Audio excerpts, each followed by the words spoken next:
ಮಾತು ಪಾತ್ರಗಳು ಇಂದಿಗೂ ಬದುಕಿನ ಪಾಠವನ್ನು ಹೇಳುವಂತಿವೆ. ಜನಕ ಮಹಾರಾಜನು ನೇಗಿಲ ನೀತಿರು ರೈತನ ರಥವನ್ನು ಮಾಡುವಾಗ ಭೂಮಿಯನ್ನು ಸುಡುತ್ತಿರುವಾಗ ಜಾನಕಿ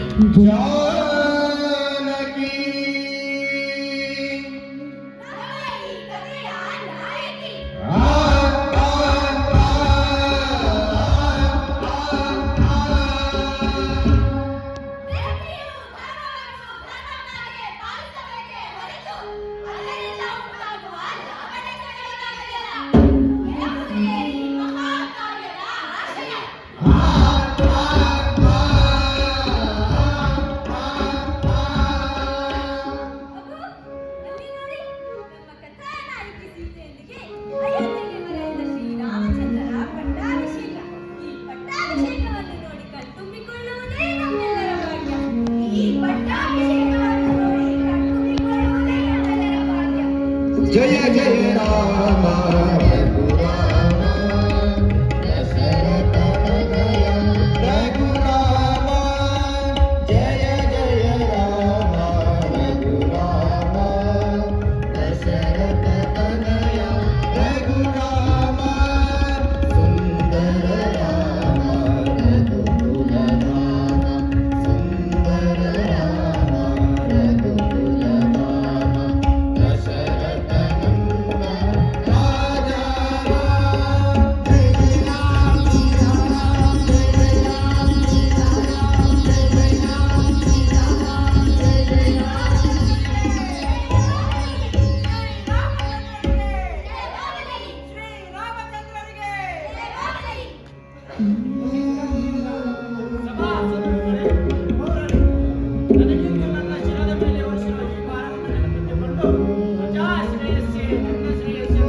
ಕಳುಹಿಸಿಕೊಡುತ್ತಾರೆ. ಸೀತಾ ಹಾಗೂ ರಾಮರು ವನವಿಹಾರವನ್ನು ಮಾಡುತ್ತಿರುವಾಗ ಗರ್ಭವತಿಯಾಗಿದ್ದ ಸೀತಾದೇವಿಯನ್ನು ಕಂಡು ಶ್ರೀರಾಮಚಂದ್ರರು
ಸಿಕ್ಕಿದೆ ಅಮ್ಮ, ಹೋಗಿ ಬರ್ತೇವೆ ಅಮ್ಮ. ಅಮ್ಮ, ನಿನ್ನ ಕಣ್ಣಲ್ಲಿ ಕಣ್ಣೀರೇ? ನಾವು ಅಯೋಧ್ಯೆಗೆ ಹೋಗುವುದು ನಿಮಗೆ ಇಷ್ಟವಿಲ್ಲವೇ? ಹಾಗಲ್ಲ ಮಕ್ಕಳೇ, ನೀವು ಅಯೋಧ್ಯೆಗೆ ಹೋಗಿ ಹಾಡುವುದೇ ನನಗೆ ಹೆದರಿಕೆ ಆಗುತ್ತಿದೆ. ಅಮ್ಮ, ವೀರ ಮಾತೆ ನೀನು, ನಾವು ನಿನ್ನ ಕುಮಾರರಲ್ಲವೇ? ಈ ವೀಣೆಯನ್ನು ಮೀಟಿ ರಾಮಾಯಣ ಹಾಡೆವು, ಇಲ್ಲವಾದರೆ ಲೋಕ ಹೋರಾಡಿ ಗೆದ್ದು ಬರುವೆವು.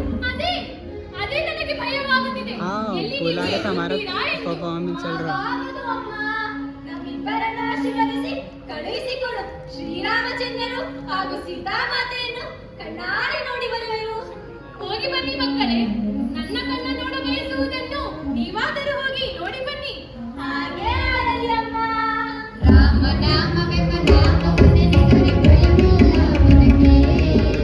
ಮೂರು ಲೋಕಕ್ಕೆ ಕಾರಣಕರ್ತ ನಾರಾಯಣ ಜಗಕ್ಕೆ. ಹರಿನಾರಾಯಣ ಜಗಕ್ಕೆ, ಹರಿನಾರಾಯಣ ಜಗಕ್ಕೆ. ಶ್ರೀರಾಮನ ಕಥೆಯ ಕೇಳಿರಿ, ಧನಶೀಲವತಿ ಸೀತೆಯ ಕಥೆಯ ಕೇಳಿರಿ. ಶ್ರೀರಾಮನ ಕಥೆಯ ಕೇಳಿರಿ, ಧನಶೀಲವತಿ ಸೀತೆಯ ಕಥೆಯ ಕೇಳಿರಿ. ರಾಮಾಯಣದ ನಾಯಕಿ ಜಾನಕಿ, ರಾಮಾಯಣದ ನಾಯಕಿ ಜಾನಕಿ.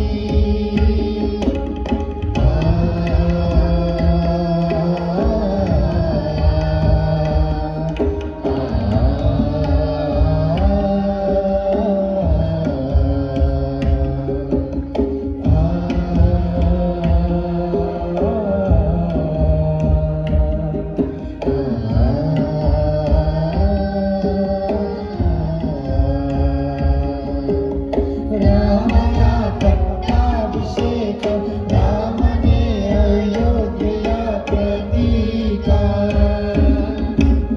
ಮಂತ್ರೆಯ ಭೂತಂತ್ರ ಕೈಗೆಯ ಸ್ವಾರ, ದಶರಥನ ಪಿತೃವಾಕ್ಯ. ಸೀತಾ ರಾಮ ಲಕ್ಷ್ಮಣರ ಪಂಚವಟಿಯ ವನವಾಸ.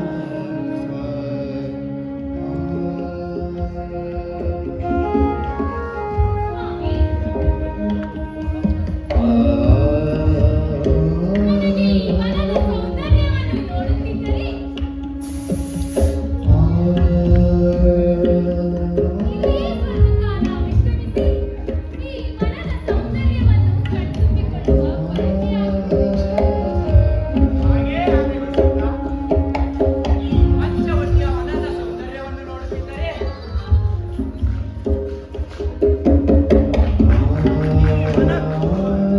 ಮತ್ತು ನಿನಗೂ ಯಾವುದೇ ವ್ಯತ್ಯಾಸವಿಲ್ಲ ಎನಿಸುತ್ತಿದೆ.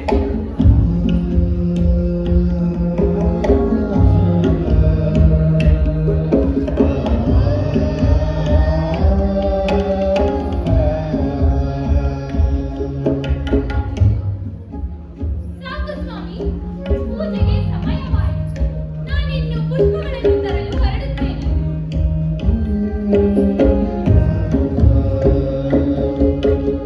ರಾಮ ರಾಮ ಎನ್ನುತ್ತಾ ಹಾಡುತ್ತಾ ಅಂದವಾಗಿ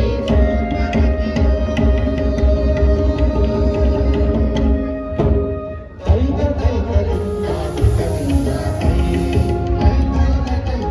ತೈತ ತೈತಲಿಂಗ ಪಿತಲಿಂಗ ತೈ, ತೈತ ತೈತಲಿಂಗ ಪಿತಲಿಂಗ ತೈ, ಲಿಂಗ ತೈ, ಲಿಂಗ ತೈ.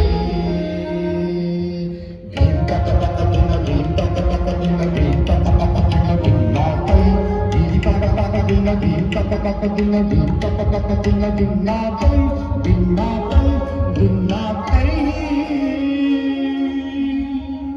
ಅಬ್ಬಬ್ಬಬ್ಬಾ, ಶ್ರೀರಾಮಚಂದ್ರನು ಸುರಸುಂದರಾಂಗನೆ.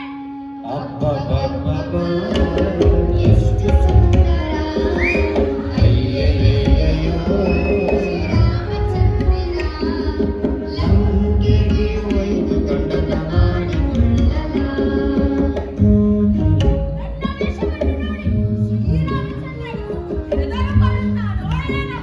ಅದಕ್ಕಾಗಿ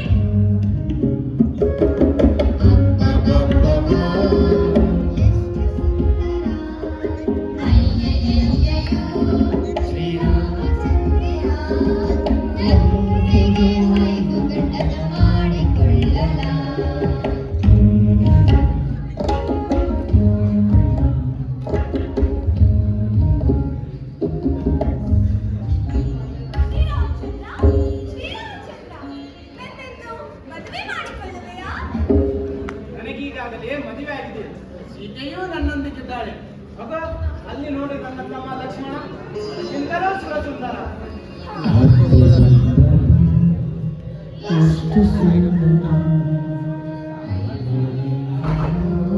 ಶ್ರೀರಾಮಚಂದ್ರನು ಹೇಳಿದ ಹಾಗೆ ಲಕ್ಷ್ಮಣನು ಸುರಸುಂದರ ಅಂತಾನೆ.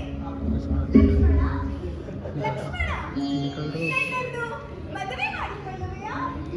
ನನಗೆ ಈಗಾಗಲೇ ಮದುವೆ ಆಗಿದೆ. ಉರುಮಳೆ ಅರಮನೆಯಲ್ಲಿ ನನಗಾಗಿ ಕಾಯುತ್ತಿದ್ದಾಳೆ.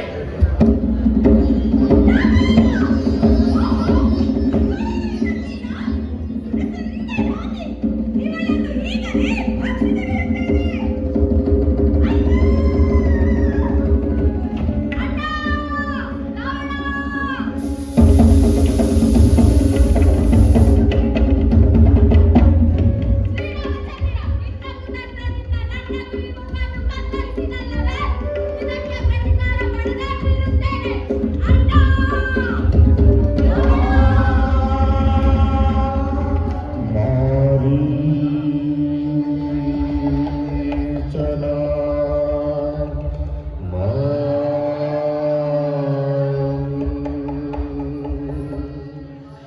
ಮಾರೀಚನ ಮೃಗದ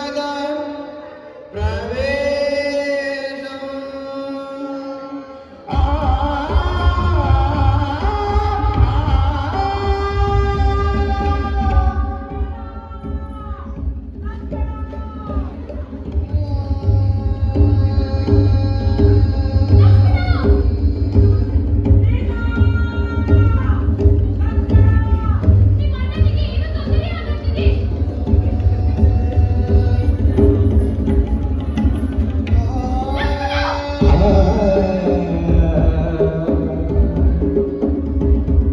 ಲಕ್ಷ್ಮಣ, ನೀನೇನು ನಿಮ್ಮಣ್ಣನ ಮಿತ್ರನೋ ಶತ್ರುವೋ ಸಹೋದರನೋ? ನೀನು ರಾಮನ ವಿನಾಶವನ್ನೇ ಕೋರಿ ನನ್ನನ್ನು ಪಡೆಯುವ ಆಸೆಯಿಂದ ಈ ಕಾಡಿಗೆ ಬಂದಿರುವೆ. ನೀನು ಈಗಲೇ ನಿಮ್ಮಣ್ಣನ ಬಳಿ ಹೊರಡುವೆಯಾ? ಇಲ್ಲ ನನ್ನ ಪ್ರಾಣ ತ್ಯಾಗ ಮಾಡಲಿ. ರಕ್ಷಣೆ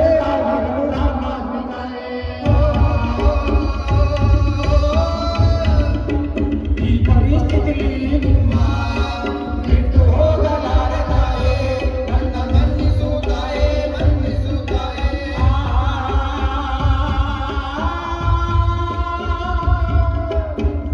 ತಾಯೇ, ಎಂಥ ಸಂದರ್ಭದಲ್ಲಿ ಏಕೆ ದಾಟದಿರು ತಾಯಿ, ದಾಟದಿರು.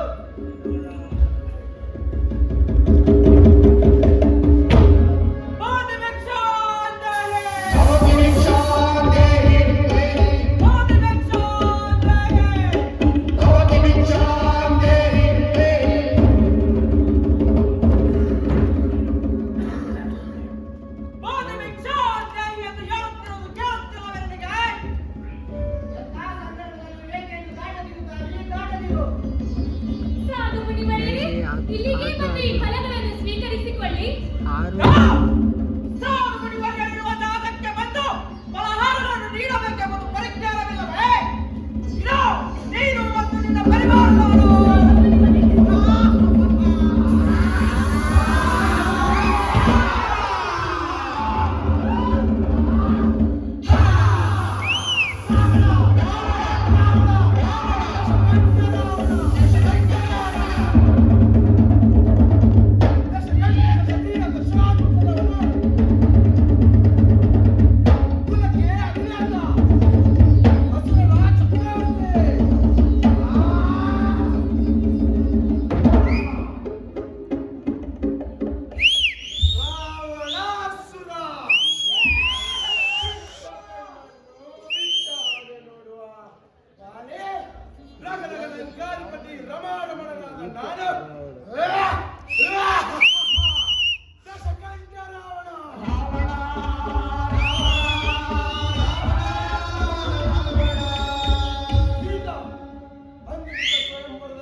ಕತ್ತರಿಸಿದರಲ್ಲವೇ?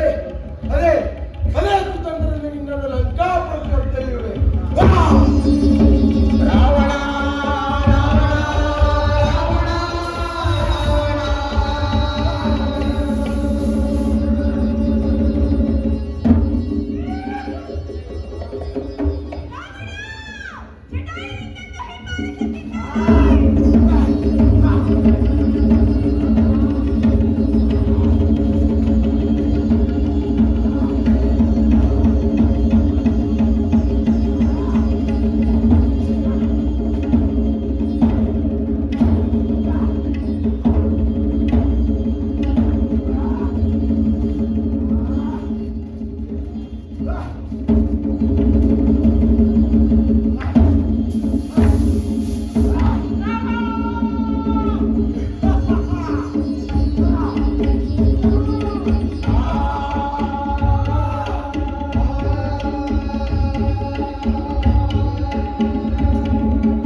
ಯಾರು ಜಟಾಯು?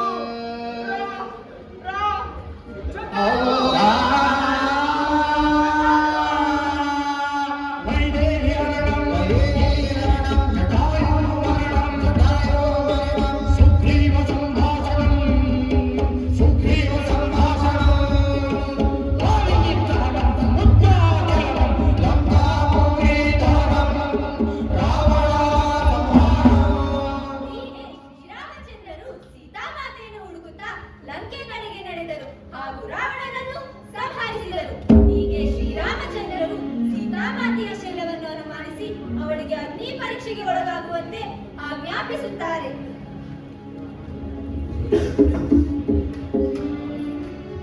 ಅಯ್ಯೋ, ಇದೇನಿದು? ನಿಜವೇ? ಅನುಮಾನವೇ? ಧರ್ಮಮೂರ್ತಿ ಶ್ರೀರಾಮಚಂದ್ರನ ಅರ್ಧಾಂಗಿನಿಗೆ ಈ ಅಗ್ನಿ ಪರೀಕ್ಷೆಯೇ? ಸೀತಾ, ಪರಿಶುದ್ಧ ಅಭಿಮಾನಿಶಾಲಿಯಾದ ಯಾರೇ ಆಗಲಿ ಪರಪುರುಷರ ಜೊತೆ ಇರುವ ಸ್ತ್ರೀಯನ್ನು ಯಾವುದೇ ಲೋಭ ಮತ್ತು ವ್ಯಾಮೋಹದಿಂದ ಸ್ವೀಕರಿಸಲಾರ. ಸ್ವಾಮಿ, ನಿಮ್ಮಲ್ಲಿ ಕಠೋರವಾದ ಮಾತಿನಿಂದ ನನ್ನ ಹೃದಯ ಸೀಳುತ್ತಿದೆ. ಇಂತಹ ರಾಕ್ಷಸರ ಕುತಂತ್ರಕ್ಕೆ ಬಲಿಯಾದ ನಾನು ನನ್ನ ಅಪರಾಧವಾದರೂ ಏನು? ಸದಾ ಶ್ರೀರಾಮನಾಮ ಸ್ಮರಣೆ ಮಾಡುತ್ತಾ ನಿಮ್ಮ ದರ್ಶನಕ್ಕಾಗಿ ಕಾಯುತ್ತಾ ಕುಳಿತಿದ್ದ ನಾನು ನನ್ನ ಮೇಲೆ ಏಕೆ ಈ ಸಂದೇಹ? ಆಗಲಿ, ನಿಮ್ಮ ಈ ನಿರ್ಧಾರವನ್ನು ವಿರೋಧಿಸುವ ಶಕ್ತಿ ನನಗಿಲ್ಲ. ನನಗೆ ಇರೋದು ಒಂದೇ ದಾರಿ.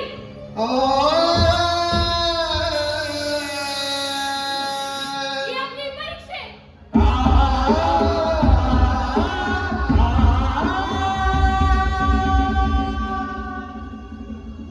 ಪುರುಷೋತ್ತಮನಾದ ಶ್ರೀರಾಮಚಂದ್ರ ನಿನ್ನ ಧರ್ಮಪತ್ನಿಯಾದ ಸೀತೆಗೆ ಯಾವುದೇ ಭಾವನೆಗಳಿಲ್ಲ.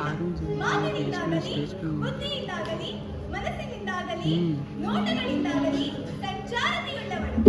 ಈ ಅಗ್ನಿ ಪರೀಕ್ಷೆಗೆ ಒಳಗಾದ ಸೀತೆಯು ಇನ್ನು ಮುಂದೆ ಪತಿವ್ರತೆಯಾಗಿ ಬಾಳು.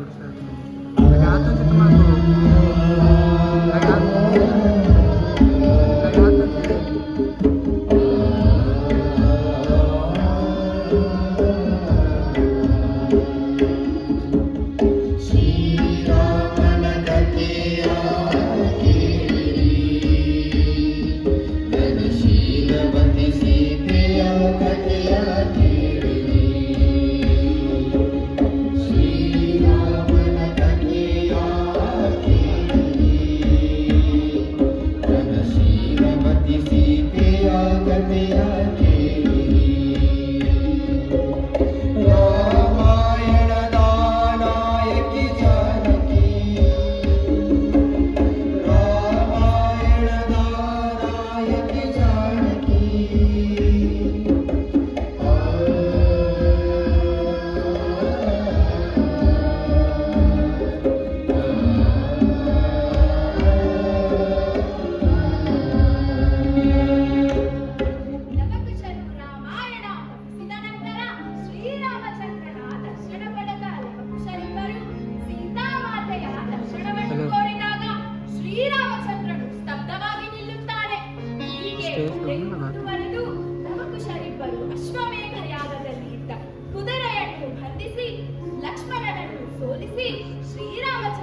ಈ ವಿಷಯ ತಿಳಿದ ಸೀತಾಮಾತೆಯು ಹನುಮಂತನ ಜೊತೆಗೆ ಯುದ್ಧ ಭೂಮಿಗೆ ಓಡಿ ಬರುತ್ತಾಳೆ.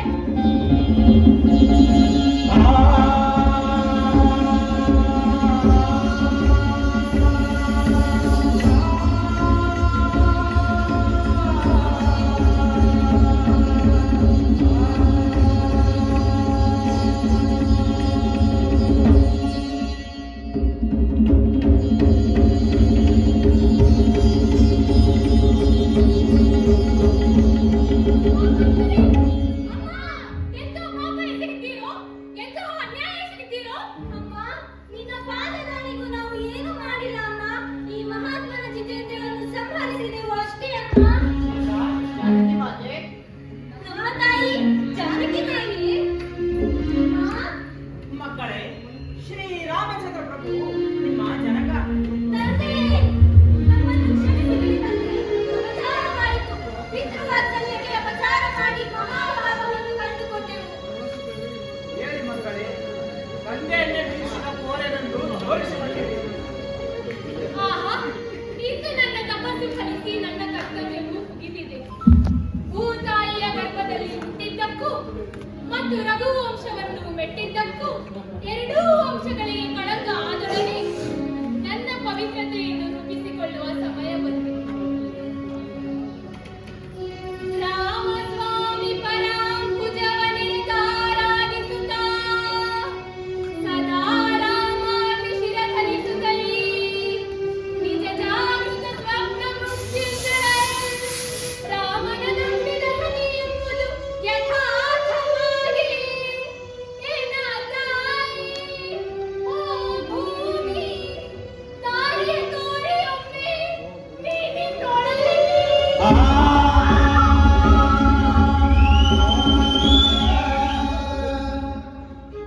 ಇನ್ನು ಮುಂದೆ ಜನಕ ಮಹಾರಾಜನಿಗೆ ನೇಗಿಲಲ್ಲಿ ಸಿಕ್ಕ ಭೂತನ ಜಾತಿಯಾದ ಸೀತೆಯು ತನ್ನ ತ್ಯಾಗ, ಪತಿವ್ರತೆ ಹಾಗೂ ನಂಬಿಕೆಯನ್ನು ಎತ್ತಿ ಹಿಡಿದಿದ್ದಾಳೆ. ಇನ್ನು ಮುಂದೆ ಜಾನಕಿ ಸ್ವರೂಪವಾದ ನೇಗಿಲನ್ನು ಹಿಡಿದ ರೈತನು ದೇಶದ ಬೆನ್ನೆಲುಬಾಗಲಿ. ಸೀತೆಯು ಇಷ್ಟಪಟ್ಟಂತಹ ಫಲಪುಷ್ಪ ತಾಂಬೂಲಗಳು ಸಮೃದ್ಧಿಯಾಗಿ ಬೆಳೆಯಲಿ.